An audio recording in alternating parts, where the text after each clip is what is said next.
Today I was thinking of telling you about the ego problem, because I think everybody feels that that's the biggest problem they all have, and there's a big ego trip one gets into, and they don't know what to do with it.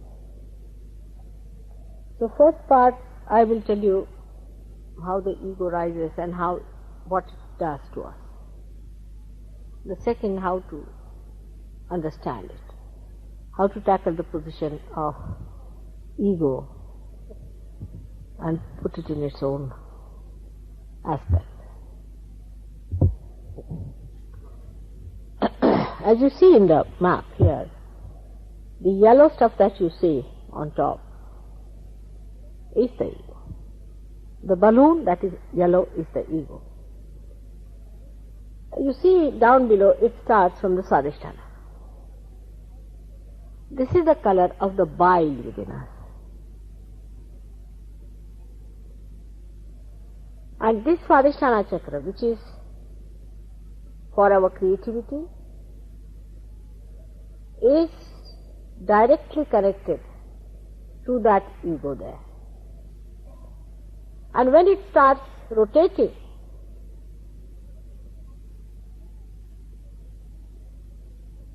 round the void and going to the various parts of the void, it collects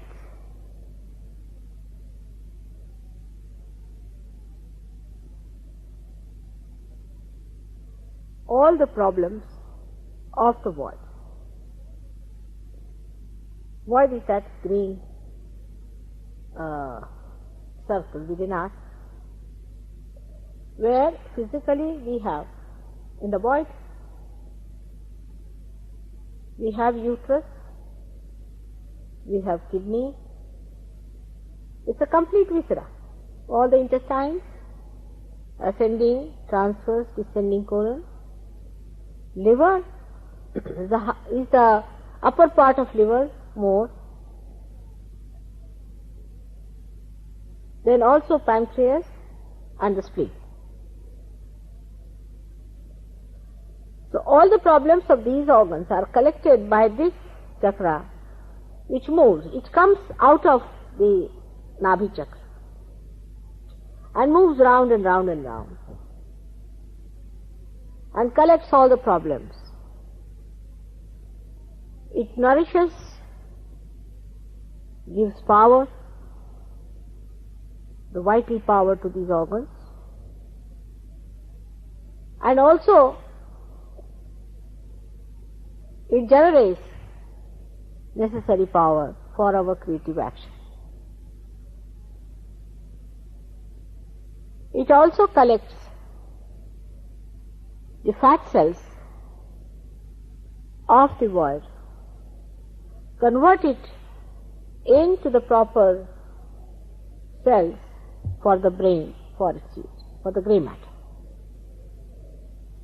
All this work it has to do one chakra. It manifests aortic plexus outside. On the physical level, we call it as aortic plexus, and it has got 6 subplexuses which look after all these organs.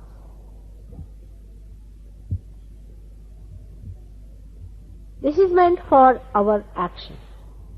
When we go into action, this chakra starts working. By the first power, which is on the left hand side, we desire. But by the second one, we go into action, and it's called as Kriya Shakti.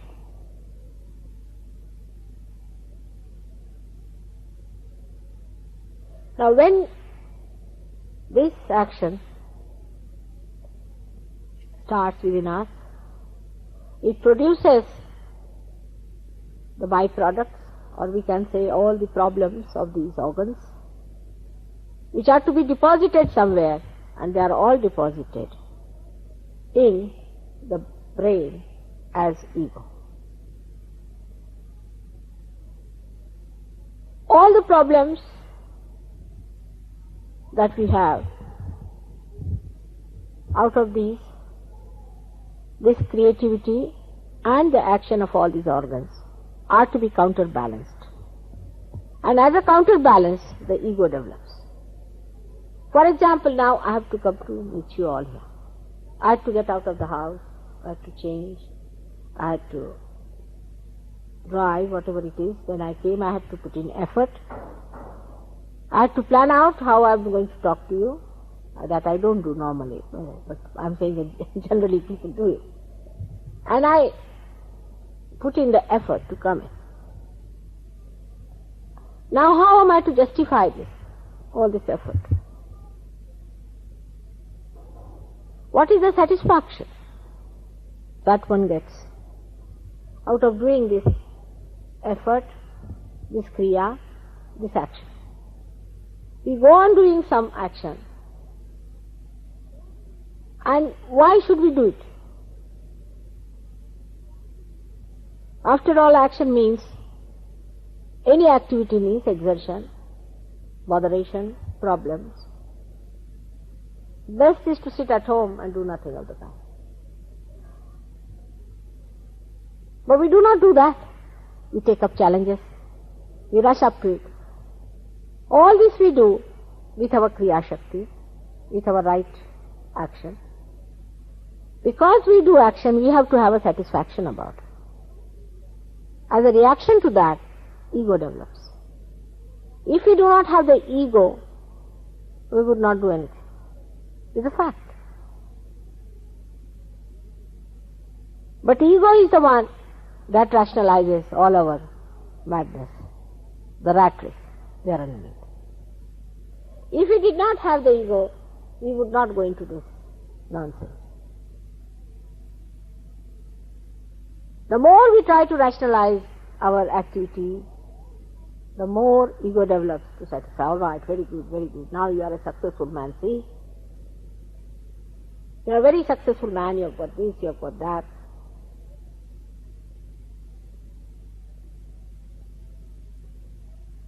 Lots of misunderstandings creep in when we pamper our ego like this. Or I should say that when we are satisfied with our ego, that we really get lost. We get identified with our ego and not with ourselves. So if you do some work very well, supposing you have, say, made a beautiful poetry, or say, not piece of poetry, but say you have made a very good painting, then you would like people to appreciate. If they do not appreciate you, you think you have done nothing. Though you have done a beautiful poem of a canvas. But still you will be so dissatisfied with yourself. Unless and until people appreciate you, they must garland you, they must say, oh, you are great, you are really unique, you are a genius. You know, many artists who created great art got trapped with this kind of misidentification.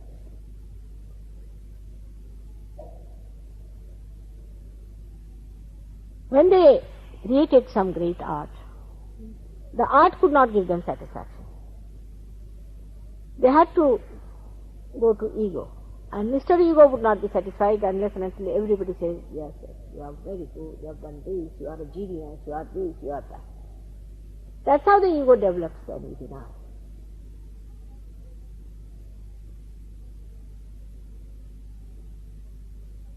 But a situation can arise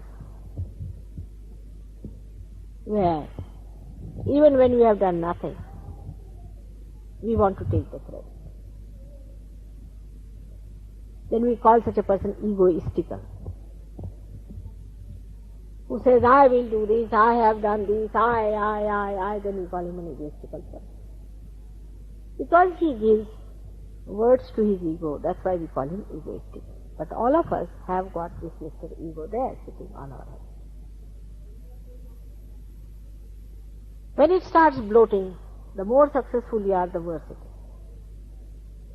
The more you indulge into planning and thinking, the worse it is. The balloon goes on, you see, pumped, as if you are pumping a balloon, you see. The more you pump, the more it becomes. And you can never realize that you are not that ego. then you start feeling very nice about it. Because everybody says, oh, what a great man. The whole society develops on those lines. Today only I was discussing about the way people give you COB, I don't know, VIP, MAD, like that. And we carry those banners with us. And we expect everybody to respect those banners which are being given to us. Because we've done some work, somebody has recognized us, branded it, stamped it, so we believe really this must be something else. So we accept that brand and we want to keep it up. So it's a doubly fixed thing that you are really rewarded for what work you are doing.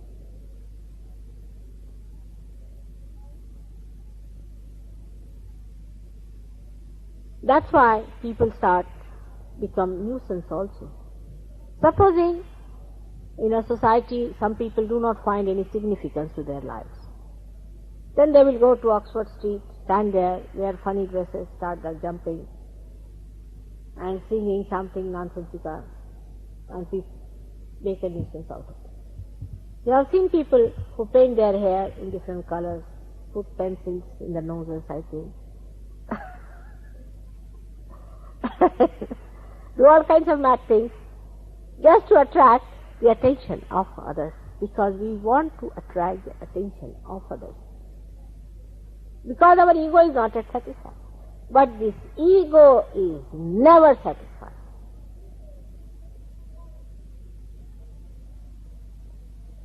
It goes on asking for more food, and you enjoy it too.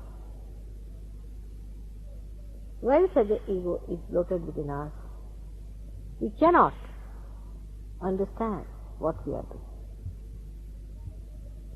People can befool you like. It's very easy to befool a person who is ego-oriented than to befool a simple person. A simple-hearted man cannot be easily befooled, because he is not on a trip. But those who are on an ego trip, you tell them that this is the best way to go to hell, they will be the first booking their seats. There will be a queue for it. People would be asking for it. All right, if it is so. That is how many gurus in this world have come forward, have befooled you by telling you that you will get these powers, those powers, that will happen, this will happen. And they know how to pamper your ego. For example, they might say this is a world organization of spirituality, and you are the head of the world organization, and you believe it. Ego means misappropriation.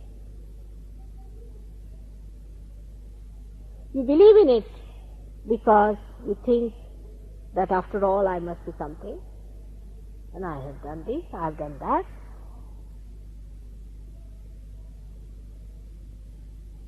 But actually what happens physically is then when this balloon spreads on your head all over, the aura of the brain surrounds the heart. Normally.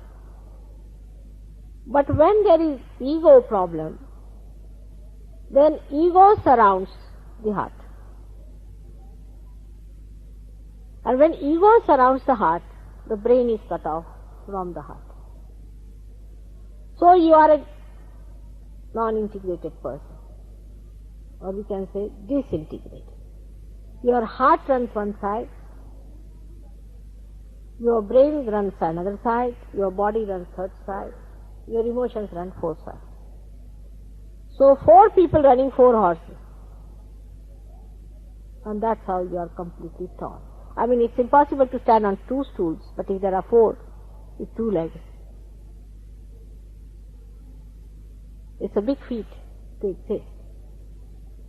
So, this kind of ego trip comes in, by which you start behaving and living in this world in a very unnatural way.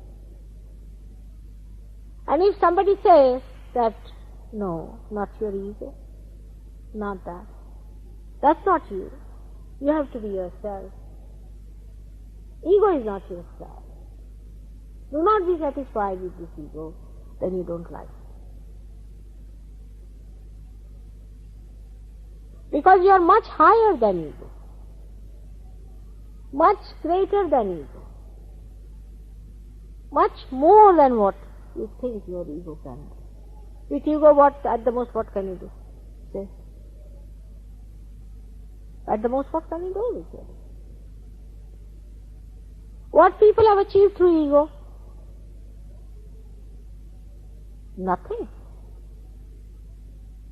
Whatever they have discovered, even in the sciences, has come from the unknown, from God's own treasures. If God has given you some knowledge of the unknown, you should not feel pampered about it and think that, oh, this is what we have found. No, He graciously gave you this knowledge. It has come to you. So just take it with humility. And this ego is very, very dangerous for Kundalini awakening. Now you look at the diagram. Imagine the whole of your head is covered with that yellow stuff. And this blue thing becomes a very small one. So first of all, the desire to seek itself is diminished. You see, you go for seeking as if you are going to a cinema hall. There is no combination of what you are thinking and your heart. You are not seeking from your heart. You are seeking just with your brain. Because you have read 3-4 books, there's a fashion, everybody is seeking. Everybody is looking as if they are seeking something.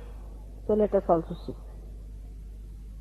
It is not coming from your heart, because you can see that the activity of heart has become practically free.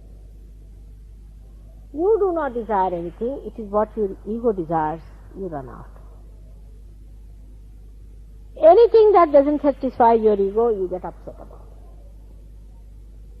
One must go on all the time saying that you are the fastest horse, you are the greatest person, you are the most unique personality, then only you are satisfied. It cuts you out so much from your heart. That's why we cannot find joy, because joy you can only get through your heart. But this Mr. Ego gives you some sort of a satisfaction, which is very superficial, temporary, leads you nowhere.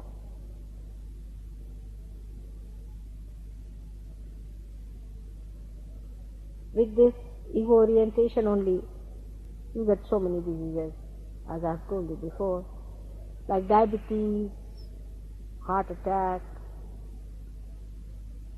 we can say also cancer could be one of them, arthritis you might get. You also get, with this too much thinking, paralysis. Paralysis is because of that. And kidney failures. The worst is liver. Because of overactivity, liver is neglected. You are least bothered about the liver. If you tell a child, don't eat chocolates in childhood, I mean, it's an impossibility. You cannot talk like that. I just once said that why not stop giving chocolates to children who cannot digest it, because their liver is not that. Or make something that is digestible to their liver from childhood till they grow up. And why not dilute the chocolates also a little bit more?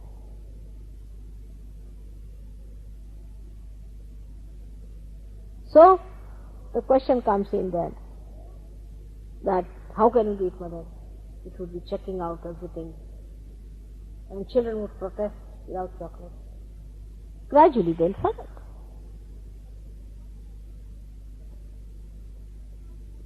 The liver problem starts within you.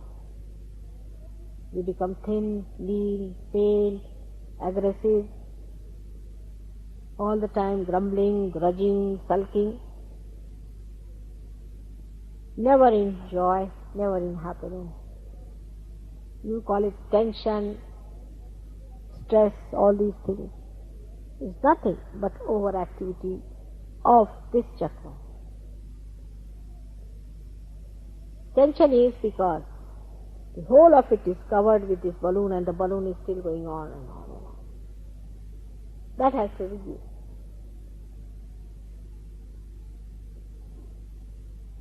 Sahaja Yoga is the only way really we can face our ego. Because through Sahaja Yoga only we can see ourselves. But it is an impossibility with human beings to face themselves. Even after realization they find it difficult. For example, all our misidentifications are there. Say I am dealing, with English disciples here. Before I start saying about the misidentification of the English, I must condemn all the Indians of the world and all the Japanese, Chinese, Greeks, everybody else, and then I should say there's also something wrong with English. Otherwise I had it. Unless and until at every stage I condemn all the rest of the world, I cannot talk of saying that we also have certain misidentifications which are sitting on our heads, by which we are oppressed. We think that this is the correct way of life, by which we have oppressed others. And this ego business is so much prevalent in our society. Now, with all due apologies, I am talking about the Western society. When it comes to India, I talk to them, but now I am talking to you and think that I am also a Western person. So I can see certain things as a Western personality. I don't feel bad about it. For in the so-called certain traditions that we have, today only I was discussing, you see, like on the table we have to sit for dinner. Alright, simple thing it is, to sit on the table for dinner. Now dinner is there because God has been gracious to us, for our well-being, for our friendship, we are always there. But go to any formal dinner, or you arrange a formal dinner, people would sit down 10 times discussing where is the seat of X and the seat of Y and the seat of Z. But if there is a slightest mistake in placing the people according to their date of birth, their face color, their head color, their height, their noses, their length, their upper lip, any difference is there found in the Who's Who book. See that somebody was placed little higher in MAD degree, then you had it. All the good wishes of entertaining people, of doing some good friendship, of creating something very, very great, is all lost. All the effort is lost, and you are left wondering, now what have I done? I did consult all the dictionaries and the Who's Who. I mean, this Who's Who is another ego pampering. But despite that, there was a mistake somehow, and the person has taken a very big objection that Mr. X, who is one day junior to him, has been made to sit ahead of him. It's the greatest calamity. The poor chairs do not know what happens for their different shapes. How much we fight over all such things, pampering our ego. So on and so forth, we have so many things. But if I say, scrap all this nonsense, why don't you scrap? Why do you have all protocols, this, that? What is the need to have this seat for this gentleman, that seat? After all, if there are 10 people for dinner, they can find their seats. There won't be a chaos for 10 people. Even for 20, even for 300.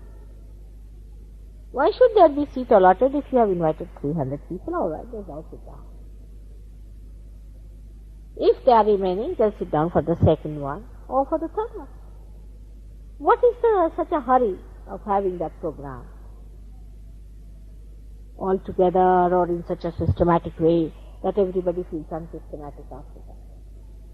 Everybody feels disturbed and upset after the program is over. With all the system, with all the corrections, and with all the great planning we do, ultimately we find all have become nitwits. There must be something wrong about it. And it becomes a frenzy with mob-like behavior people have. You see, everybody will come out with very big things. Oh, what a mismanagement. What is it? One can't even understand what is the value of these things. That's why we have to be like small children. To them it does not matter where they sit. And so we are grown up and mature. Supposed to be mature people also. While children are still innocent and still ignorant and still they have to grow. We are supposed to be have grown. What has grown within us is nothing but this Mr. Ego, not you.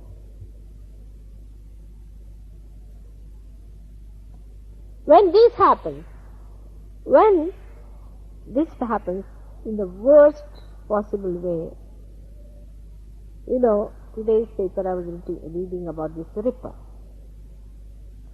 Now the conclusion is reached that he is not a psychopath, but he is on an ego trip. He is doing all this for his ego satisfaction because he telephones to the police. He sends a tape to the police that he should be caught. He tells them, you will meet me here, and still they cannot catch him, so he thinks, oh, he is such a great person that nobody can catch him. The greatest thief ever born who could not be caught. So that is what you call, is not a psychopath. But I don't know, what name will you give to such a man? I mean, to an egoist like this, the one who lives by ego, tries to satisfy his ego, and if his ego is not satisfied by something, he doesn't feel satisfied. I don't know, what should you call him? Now, how to overcome this ego? Because people start seeing gradually this. It happens. They start seeing Mr. Ego, oh, very great, this is coming up, giving me ideas, all right. You feel sometimes very depressed with the idea that this is Mr. Ego I was identified with. All right, you see your ego. Then when you see your ego, then what do you do with it? Or if somebody says, better watch your ego, then what happens? You start fighting it. You say, no, I will not say anything. I'll just keep that. Let them say anything, whatever they like. Then you become another type. You become a person who is suffering from superego. So you are left with desires but do not act. When you say that let others aggress me, I am not going to aggress anyone, I will be very careful about not aggressing. But by this kind of a thing, what happens? That when you raise the left side which goes up and the right hand side, superego, it presses the ego down, but again it bounces back, and there is a kind of a bouncing going on. By this behavior, when you fight your ego, the ego sits on your head much more. The more you try to fight ego, it sits on your head. You are not to fight it. Supposing you take a balloon and start hitting it, it will hit you back. Go on hitting it, it will go on hitting. Now, which is the way to deflate this ego? How do we deflate a balloon? In the same manner. Take a pin and give it upstairs. You just look at yourself, say, all right, Mr. So and so. Now, how do you do? And you laugh at yourself. You said, oh, you were very unhappy, you see, when you saw that your You were not praised very much, all right. Now have a ping from it. And that's how you deflate it. By seeing it, by all the time making fun of it yourself and piercing a pin into it. Not by deflating. In the way people say that you deflate the whole thing by pushing it down or by killing it. But actually just making a hole in it. In the same way, if you start looking at yourself and make fun. Human beings only know very well how to make fun of themselves. No animals know.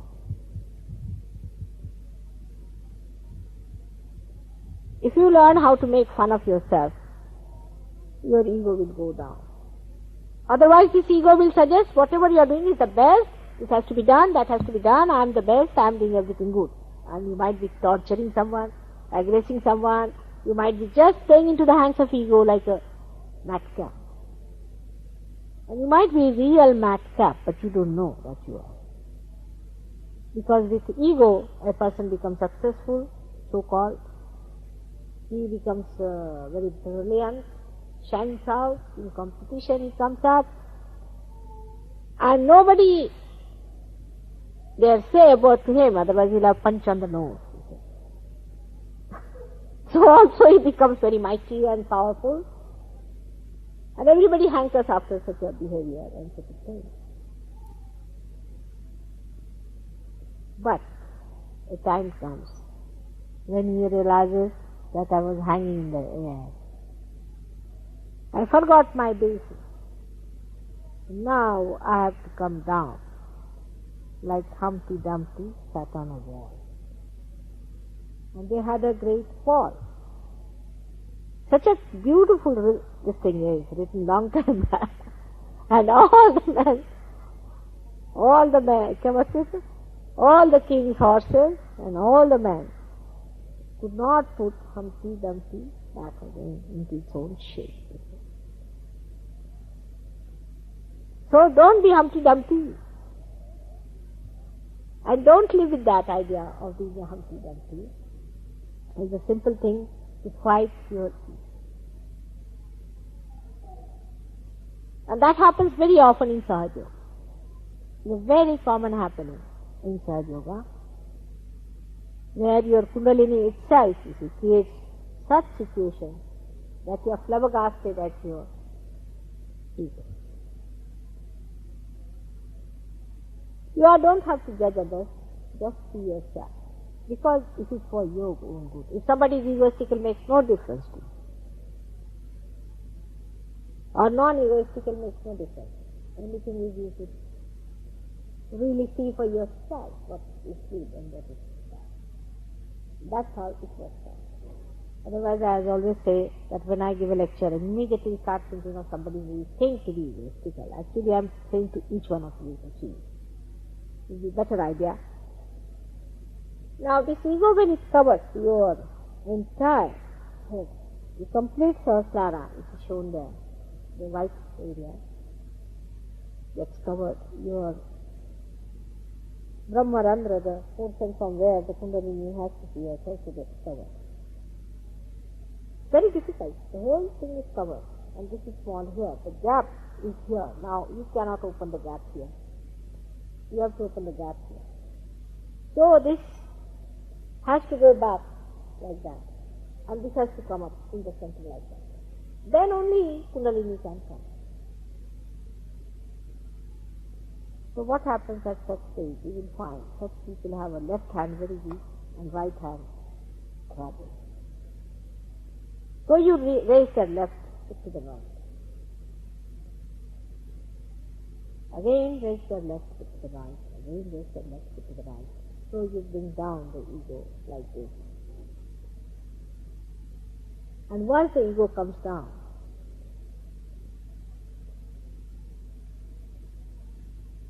then this comes up and the gap comes in between And then you raise the Kundalini in the center. Kundalini will come out and then you strike. This is Shri Vidya. This is the knowledge of Shri, of the Holy Spirit.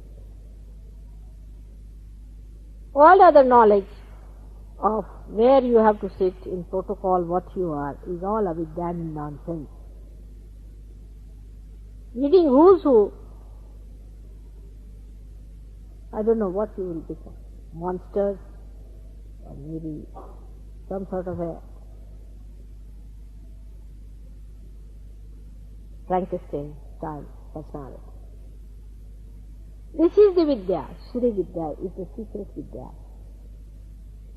of the Holy Ghost, by which you balance your ego with superego, your desire and action should be equal, and then raise the Kundalini, put it up and tie it.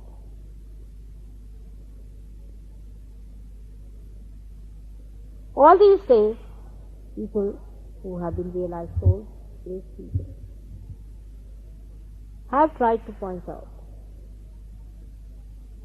the problems of ego. I've talked to you, they said you shouldn't have ego. Ego is the worst thing.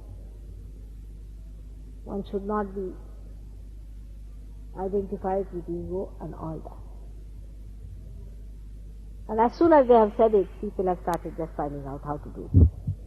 And in doing so, they have become great gurus, themselves egoistical. The fact is, you do not do anything.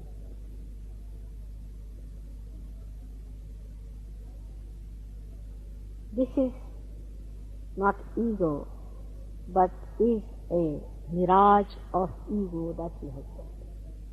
You really do not do anything. Everything is done by God. He is the doer. He has the great ego. Your ego is just a copy made artificial. Like he creates the flowers and you make plastic flowers and say, oh, we have created flowers. He does everything. It is he who expresses his ego, while you feel you have done something. It happens to you when you get realization. When your Kundalini pierces the Brahmarandra, then you find the power flowing through you. And when you put your hands at somebody, you find the Kundalini rising there. And then you find that you can feel the centers of that person and catching of his centers, and you are amazed. You say, Mother, how is it? Just now was nothing, suddenly what has happened to me? Because your ego has subsided and has become one with that of God. And you are giving vent to that power of God. You are playing the role of an instrument, of a hollow personality. And through you is passing the power of God, which is doing the real work, while you are thinking I am doing it, without getting realization. But after realization, you just feel, oh, it's flowing through me. I can see it flowing, I can see it working. It is. You start talking in third person. You don't say I. You say it's going, it's coming, it's not there, this is catching, that is catching. It is in the third person. You do not say I am catching. You do not say also that I have risen the Kundalini. You say the Kundalini has risen. Who has risen it? You never say that you have risen the Kundalini. You just say the Kundalini has risen, it is not coming up, it's just staying there, as if you have become an instrument of some power which is flowing through you. And this is how we become one with that. And all our karmas dissolve into a karma. Karmas are only the effect of our false idea of our ego. When there is no ego, where are the karmas going to be? If there is no one who is doing, the doer is lost, then who is going to do the karma? And who is going to take the load of the karmas upon themselves. Like when there is an organization,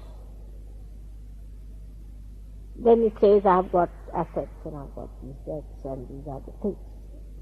But the association or that organization disappears, then who has the debts?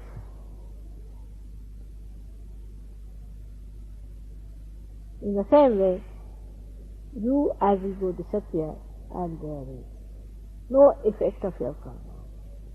All finished. All that was when one Mr. Ego was there. When Mr. Ego is gone, all liabilities have gone with him. We are something different now. Now we have become the self, the Atma, and when we have become the Atma, then we are one with that universal being, and he is making us do everything. Like my fingers don't have ego, that I'm doing something and I'm touching the thumb, because it is a part of this body. Our nose does not have an ego, that it is something special which is breathing. We say, I breathe. We don't say this nose breathes. Neither the nose would say it, this mouth with which we eat food, it never says that this I eat because of my mouth. When you become one with that whole, then you just feel that the whole is working and we as part are working with it. And all the responsibilities are finished.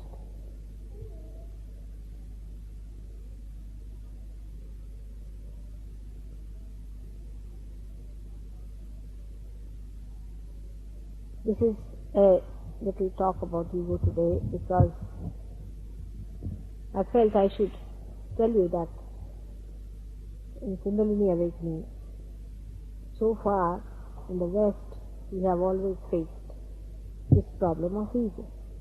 Also of superego, those who have been to the gurus have been possessed by their gurus. And these come as a relief to ego-oriented society. Because you have been, a horse has been running, all right? And you have been running on the horse.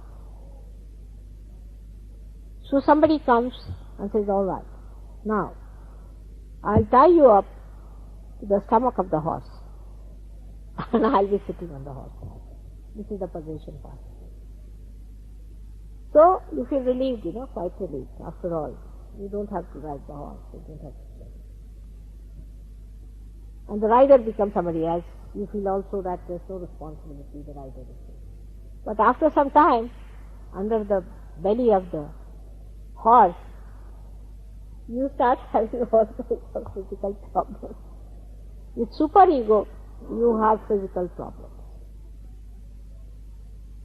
That's why it's better to have superego than to have ego, because you don't want to have any more of physical problems.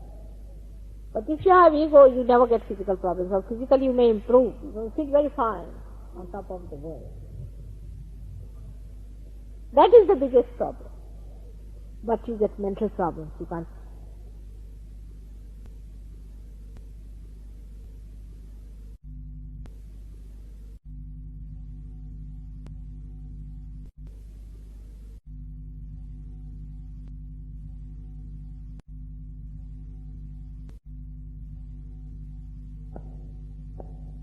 For all the Sahaja Yogis who are realized have to watch themselves, not others. You should not expect anything of others, just expect something of yourself for a change. With ego you do that, expect something of the others. In superego you do for others, but in self-realization you emit yourself as joy,